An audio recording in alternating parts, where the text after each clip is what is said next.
नमस्कार दोस्तों, स्वागत है हमारे चैनल BHU क्लास में। जैसे हमने आपसे वादा किया है कि आपको जीके का पूर्ण वीडियो आपको मिलेगा इसी चैनल पे। ऐसा कोई चैनल नहीं है जिस पे पूरी तरह से आपको पूरा जीके का कंटेंट दिया जाए, लेकिन BHU क्लास ही आपसे वादा किया है कि आपको एक एक वीडियो उपलब्ध कराएगा जीके का। जो 60 क्वेश्चन पे जाते हैं, चलिए एक मोस्ट इंपॉर्टेंट टॉपिक है वीडियो स्टार्ट करते हैं। हाँ, आप एक बात ध्यान रखिएगा, वीडियो को बिल्कुल स्किप नहीं करना है और कॉपी पेन के साथ बैठिए और वीडियो को देखिए। हेलो फ्रेंड्स, आप सभी का बहुत बहुत स्वागत है BHU क्लासेज में। देखिए फ्रेंड्स, आज जो है हम लोग का जो है पॉलिटी का लास्ट क्लास होगा। ठीक है, आप सभी लोग इस बात का ध्यान दें कि आज पॉलिटी का जो है लास्ट क्लास होगा आपका। अब तक जो है 10 वीडियो जो है हम पॉलिटी पे बना चुके हैं और आज जो हमारा है 11 पार्ट का जो है वीडियो होगा। ठीक है, तो आप सभी लोग जो है जो भी स्टूडेंट पिछला जो 10 पार्ट बना हुआ है पॉलिटी का, अगर वो आप नहीं देखे हैं तो ज़रूर जाके देखिए, क्योंकि चाहे वो BHU का एग्ज़ाम हो या फिर इलाहाबाद यूनिवर्सिटी का एग्ज़ाम हो। देखिए, BHU के एग्ज़ाम के बाद आपका इलाहाबाद यूनिवर्सिटी का भी एग्ज़ाम होगा और आप सभी लोग जानते हैं इलाहाबाद यूनिवर्सिटी में बहुत ज़्यादा जो है पॉलिटी पूछा जाता है। तो अगर सिलेबस की बात किया जाए तो जो BHU का जो है पॉलिटी का सिलेबस है वही आपका इलाहाबाद यूनिवर्सिटी का भी पॉलिटी का सिलेबस है। तो जो भी स्टूडेंट और EU का भी फॉर्म यानी इलाहाबाद यूनिवर्सिटी का भी फॉर्म डाला है तो पिछला जो भी 10 वीडियो पढ़ा हुआ है पॉलिटी का उसको ज़रूर देख ले। और आपका जो है 11 पार्ट है यानी 11वां जो है ये वीडियो है पॉलिटी का और ये आपका लास्ट वीडियो है पॉलिटी का। आज हमारा पॉलिटी ख़त्म हो जाएगा। ठीक है, तो सबसे पहले आप सभी लोगों को वेरी गुड इवनिंग। ठीक है, आप सभी लोगों को गुड इवनिंग और आप सभी लोग क्लास से जुड़ जाइए और आपके जो भी सामने प्रश्न आएंगे आप उसका उत्तर देंगे, फिर हम आपको जो है उसका सही आंसर एक्सप्लेनेशन के साथ बताएंगे। तो चलिए आज का क्लास का जो है शुरुआत करते हैं। देखिए, सबसे पहले मैं आपको बता देता हूँ अब तक हम लोगों ने क्या क्या पढ़ चुका है पॉलिटी में। तो देखिए, अब तक हमने पॉलिटी में बहुत सारा चीज़ पढ़ चुका है, जिसमें पहला जो हम पढ़े थे संविधान सभा एवं संविधान निर्माण, फिर मौलिक अधिकार पढ़े थे, राज्य के नीति निर्देशक तत्व पढ़े थे, मौलिक कर्तव्य पढ़े थे, राष्ट्रपति राज्यपाल पढ़ चुके हैं हम, लोकसभा राज्यसभा भी पढ़ सके हैं। ठीक है, इसके पहले वाले वीडियो में हम विधानसभा और विधान परिषद पढ़े थे। ठीक है, और जो है हम लोग क्या पढ़ चुके हैं हम बता दे रहे हैं आपको, हम प्रधानमंत्री भी पढ़ चुके हैं। ठीक है, लोकसभा अध्यक्ष भी पढ़ चुके हैं। और आज हम लोग जो पढ़ने वाले हैं आपका सर्वोच्च न्यायालय यानी जिसको सुप्रीम कोर्ट बोलते हैं। ठीक है, फिर हाई कोर्ट पढ़ने वाले हैं, महान न्यायवादी पढ़ने वाले हैं जिसको अटॉर्नी जनरल ऑफ इंडिया बोलते हैं। ये जो दो पॉइंट है उसको हम पढ़ने वाले हैं। और आपका जो है इधर का एक पॉइंट छूटा हुआ था, जो नहीं इधर का, देखिए इधर कोई नहीं छूटा हुआ था, तो आपका यही 2 पॉइंट छूटा हुआ था हमारा। ठीक है, और सर्वोच्च न्यायालय हाई कोर्ट यानी उच्च न्यायालय जिसको बोलते हैं, और महान न्यायवादी के बारे में। ठीक है, और जो है और सारा जो भी मिसलेनियस क्वेश्चन था उसको मिला के जो हम ये वीडियो बना रहे हैं, काफ़ी इम्पोर्टेंट वीडियो है। और मैं सभी जो है स्टूडेंट से फिर से जो है रिक्वेस्ट करूँगा कि अब तक जो आप पिछला 10 वीडियो पढ़ा हुआ है उसको नहीं देखे हैं तो ज़रूर जाके देख लें, बहुत ज़्यादा उपयोगी होने वाला है। देखिए, आपका मॉडर्न हिस्ट्री एक बार समाप्त हो चुका है, मॉडर्न हिस्ट्री आपका समाप्त हो चुका है। तो जो भी स्टूडेंट मॉडर्न हिस्ट्री का वीडियो नहीं देखा है, प्ले लिस्ट में जाके BHU क्लासेज के प्ले लिस्ट में जाके आप सारा वीडियो देख सकते हैं। ठीक है, आपका हम मॉडर्न हिस्ट्री समाप्त कर चुके हैं। ठीक है, और आज आपका जो है पॉलिटी समाप्त हो जाएगा, तो इस बात का आप ध्यान रखिए। और जो है कल से जो आपका डेली करंट अफेयर का क्लास चलेगा, डेली आपका जो है करंट अफेयर का क्लास चलेगा और एक माह, ठीक है, एक माह का जो करंट अफेयर हम डेली ख़त्म करते चलेंगे और जो है आपको इम्पोर्टेंट क्वेश्चन कराते चलेंगे। ठीक है, तो चलिए आज के जो है सेशन का शुरुआत करते हैं हम। और देखिए, एक और जो है सूचना हम आपको दे देना चाहते हैं कि जो भी स्टूडेंट अभी जो हम लोगों ने प्रैक्टिस सेट लॉन्च किया था और उसको और अभी तक आप लोगों ने नहीं खरीदा है तो ज़रूर खरीद लीजिए। देखिए, आपका ये 49 यानी 49 रुपये का जो ये प्रैक्टिस सेट है बहुत ज़्यादा उपयोगी है।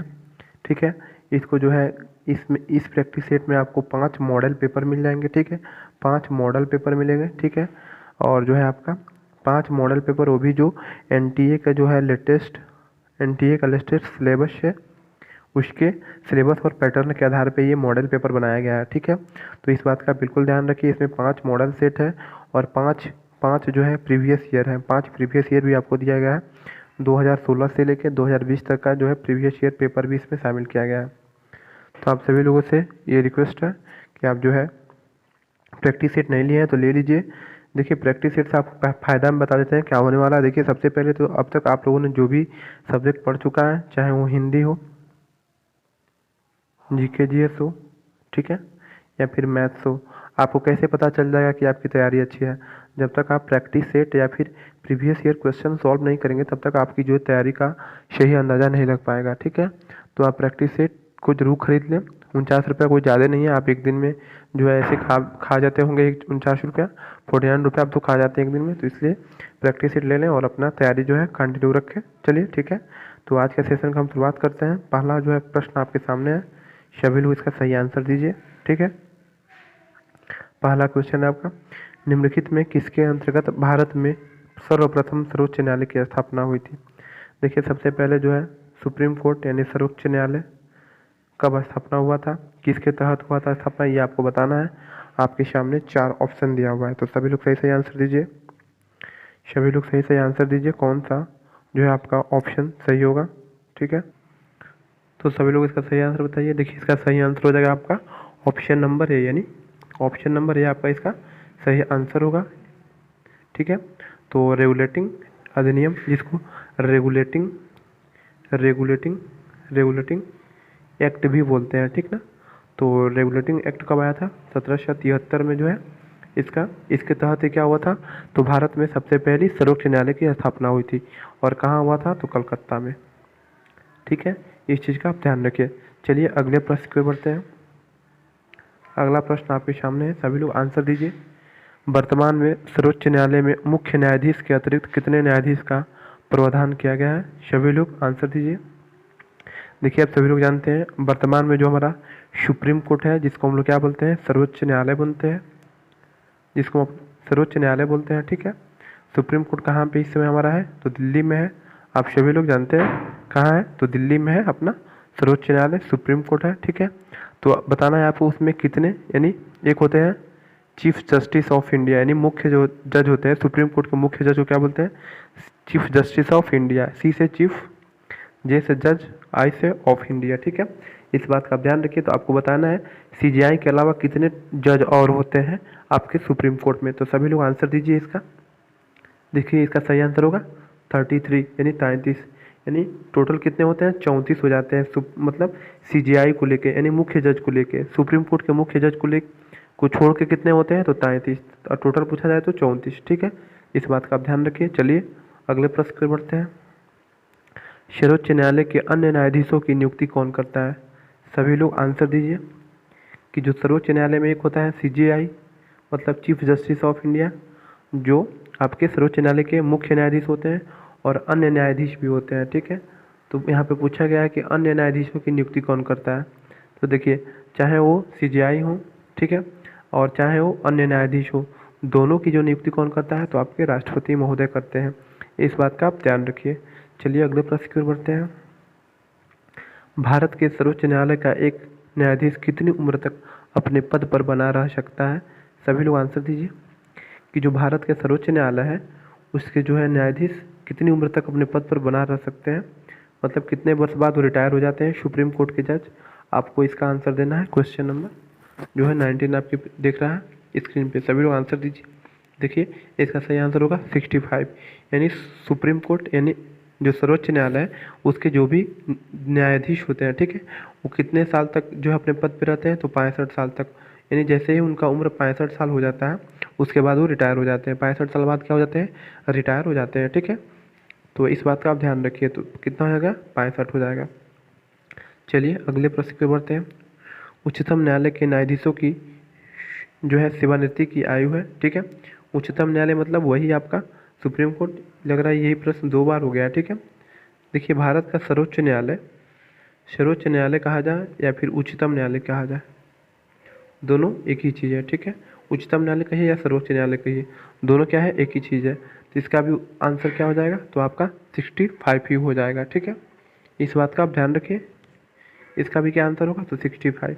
उच्चतम न्यायालय कहा जाए या फिर सर्वोच्च न्यायालय कहा जाए, दोनों बात एक ही हुआ, ठीक है। तो सर्वोच्च न्यायालय की जो है न्यायाधीश कितने उम्र तक अपने पद पर बने रहते हैं? तो 65 वर्ष तक। जैसे ही 65 प्लस होते हैं वो रिटायर हो जाते हैं, ठीक है। इस बात का आप ध्यान रखिए। चलिए अगले प्रश्न की ओर बढ़ते हैं। इसमें बताना है कि सर्वोच्च न्यायालय यानी उच्चतम न्यायालय, जिसको सुप्रीम कोर्ट बोलते हैं, के मुख्य न्यायाधीश को प्रतिमाह कितना वेतन मिलता है? सभी लोग आंसर दीजिए। देखिए इसका सही आंसर होगा 2,80,000। यानी उनको कितना सैलरी मिलता है? तो 2,80,000 सैलरी मिलता है। किसको? जो हमारे सुप्रीम कोर्ट के मुख्य न्यायाधीश होते हैं, ठीक है, जिसको CJI यानी चीफ जस्टिस ऑफ इंडिया। इस समय कौन है? तो आपका NV रमन्ना। NV रमन्ना क्या है? NV रमन्ना आपका क्या है? तो इसमें आपके CJI हैं, ठीक है, NV रमन्ना, ठीक है, इस बात का आप ध्यान रखिए। चलिए अगले प्रश्न की ओर बढ़ते हैं। जब राष्ट्रपति और उपराष्ट्रपति दोनों के पद खाली हों तब उनके काम कौन करेगा?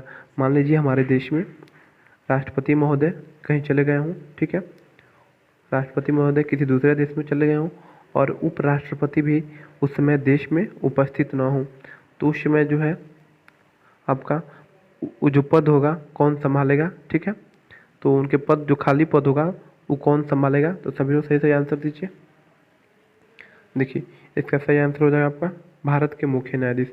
यानी जब भी हमारे देश में राष्ट्रपति और उपराष्ट्रपति दोनों लोग अगर अनुपस्थित मतलब कहीं बाहर चले जाते हैं तो उस समय उनके पद कौन संभालता है? तो भारत के मुख्य न्यायाधीश। इस बात का आप लोग ध्यान रखिए। चलिए अगले प्रश्न की ओर बढ़ते हैं। निम्नलिखित में से भारत के किस मुख्य न्यायाधीश ने राष्ट्रपति के रूप में काम किया है? देखिए ये सारे जो है मुख्य न्यायाधीश हैं, इनमें से बताना है कि कौन ऐसे मुख्य न्यायाधीश हैं जो क्या किए हैं? राष्ट्रपति के रूप में काम किए हैं, ठीक है, तो सभी लोग आंसर दीजिए। देखिए इसका सही आंसर हो जाएगा justice M Hidayatullah. M Hidayatullah यानी M जो हिदायतुल्ला है, M जो हिदायतुल्ला ये जो मुख्य न्यायाधीश थे, इन्होंने राष्ट्रपति के रूप में भी काम किया है। कहाँ? तो अपने भारत में। चलिए अगले प्रश्न की ओर बढ़ते हैं। भारत में कुल कितने उच्च न्यायालय हैं?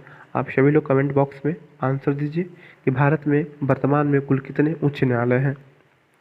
सभी लोग आंसर दीजिए। देखिए इसका सही आंसर हो जाएगा 25। इसमें भारत में कितने उच्च न्यायालय हैं आपके? तो 25 उच्च न्यायालय है, ठीक है, इस बात का आप ध्यान रखें। और देखिए उच्च न्यायालय की अगर बात किया जाए तो आपके कौन से आर्टिकल में उच्च न्यायालय की जो है बात कहा गया है? संविधान के कौन से अनुच्छेद में? तो 214 में, ठीक है, संविधान के अनुच्छेद 214 में क्या कहा गया है? उच्च न्यायालय का जो है जिक्र है, ठीक है, इस बात का आप ध्यान रखिए। चलिए अगले प्रश्न की ओर बढ़ते हैं। उच्च न्यायालय के न्यायाधीशों की सेवानिवृत्ति की अधिकतम उम्र सीमा क्या है? देखिए हम कुछ देर पहले बताएं कि जो अगर सुप्रीम कोर्ट है तो उनके जो भी न्यायाधीश होते हैं वो कितने उम्र तक रहते हैं? तो 65 वर्ष तक। लेकिन यहाँ पे उच्च न्यायालय का पूछा गया है, मतलब हाई कोर्ट। उच्च न्यायालय मतलब हाई कोर्ट और उच्चतम मतलब सुप्रीम कोर्ट, ठीक है, उच्चतम मतलब सुप्रीम कोर्ट। तो उच्चतम का कितना होता है? 65। और उच्च न्यायालय का मुख्य न्यायाधीश जो होते हैं उनका मतलब जो उच्च न्यायालय होता है उसको मुख्य न्यायाधीश नहीं, कोई भी न्यायाधीश हो उनका जो है सेवानिवृत्ति का अधिकतम उम्र क्या होता है? तो सभी लोग सही है सही आंसर दीजिए कमेंट बॉक्स में। बिल्कुल सही। देखिए उनका जो है 62 वर्ष होता है, तो इस बात का आप ध्यान रखिए। सुप्रीम कोर्ट पूछेगा तो उनका 65 वर्ष 65, अगर हाई कोर्ट पूछेगा तो उनका 62 वर्ष। ये प्रश्न पूछा भी जाता है एग्जाम में, तो इस बात का आप ध्यान रखिए। चलिए अगले प्रश्न की ओर बढ़ते हैं। भारत सरकार को कानूनी विषयों पर परामर्श कौन देता है? सभी लोग आंसर दीजिए। मान लीजिए जो हमारा केंद्र सरकार है, ठीक है, उनको जो है किसी कानून के बारे में जानकारी लेना है, ठीक है, परामर्श लेना है, तो किससे परामर्श लेंगे? तो सभी लोग आंसर दीजिए। देखिए इसका सही आंसर हो जाएगा अटॉर्नी जनरल, जिसको महान्यायवादी बोलते हैं। अटॉर्नी जनरल को क्या बोलते हैं? महान्यायवादी। और कभी कभी पूछा जाता है कि महान्यायवादी का जो पद है वो संविधान के किस अनुच्छेद में इसका जिक्र है? तो देखिए आर्टिकल 76 में, ठीक है, आर्टिकल 76 में किस पद का जो है जिक्र है? तो आपका अटॉर्नी जनरल, जिसको क्या बोलते हैं? महान्यायवादी बोलते हैं, ठीक है। तो भारत सरकार को कोई भी कानूनी विषय पर अगर परामर्श लेना होगा तो किससे लेगा? तो महान्यायवादी से लेगा, ठीक है। और महान्यायवादी क्या करते हैं? तो भारत सरकार को क्या करते हैं? कानूनी परामर्श देते हैं। और इनका जिक्र संविधान के किस अनुच्छेद में है? तो अनुच्छेद 76 यानी जो है आपका 76 में दिया हुआ है। इस बात का बिल्कुल ध्यान रखिए, एग्जाम में पूछा जाता है आपके महान्यायवादी के बारे में।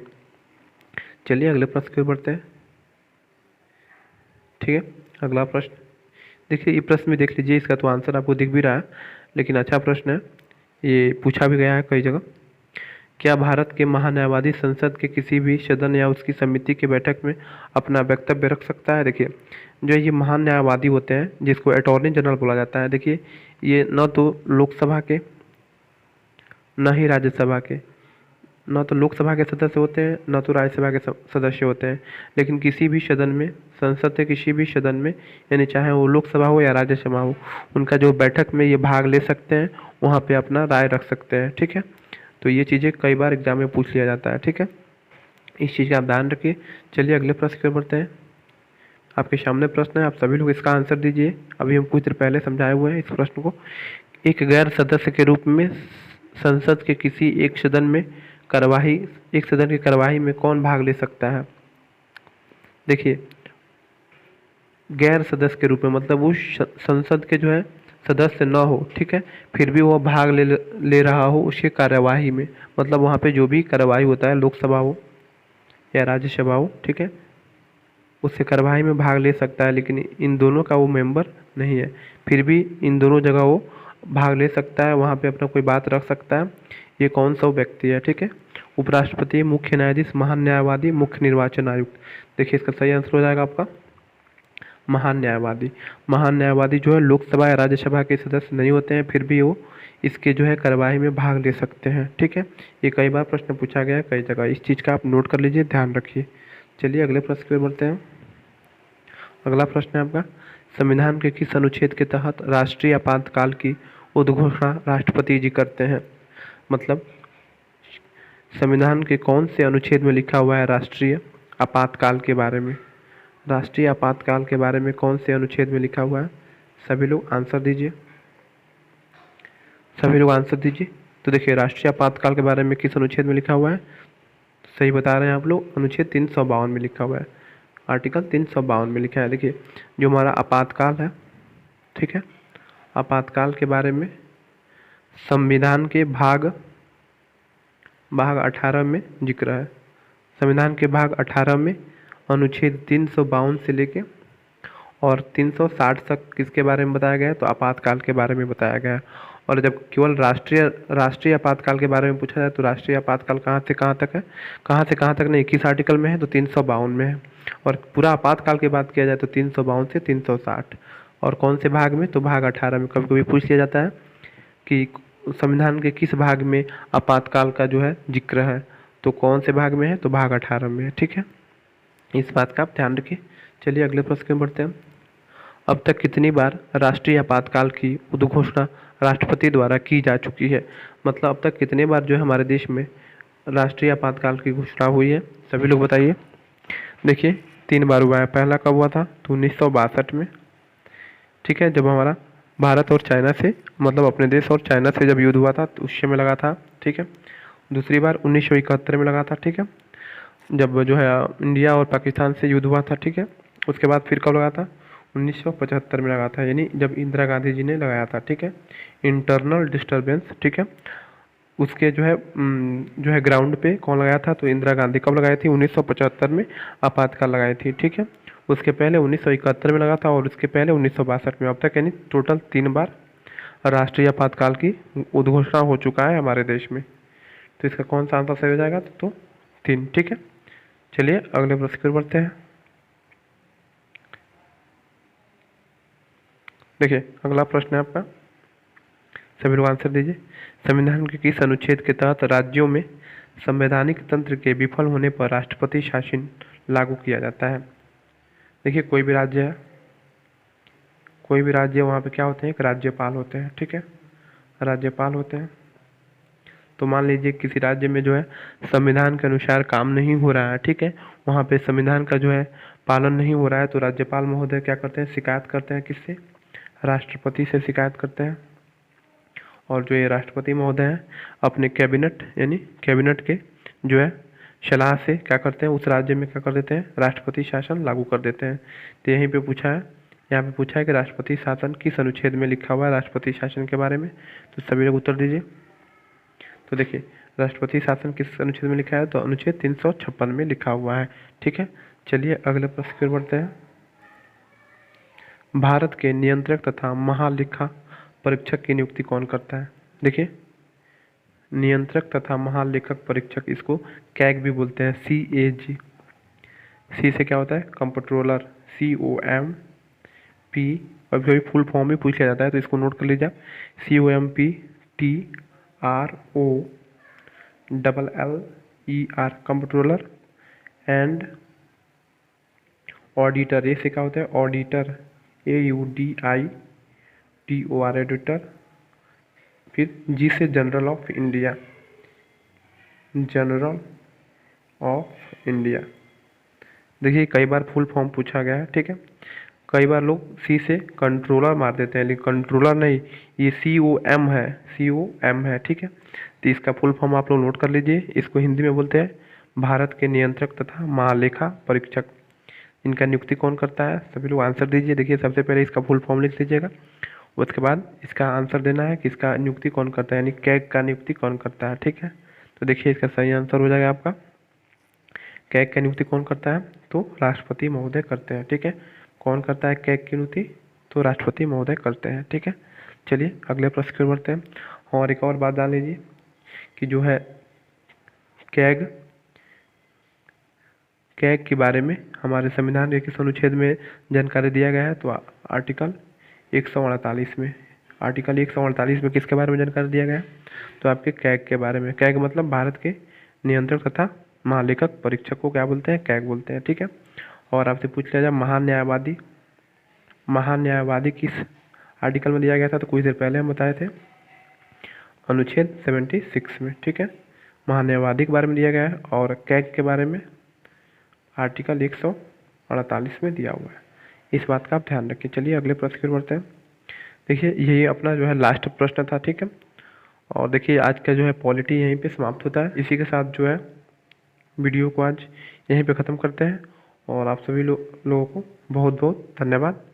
और आप लोग पॉलिटी का इसके पहले जो भी 10 वीडियो हो चुका है, इसको आप अच्छे से देखिए और अपना जो है तैयारी कंटिन्यू रखें।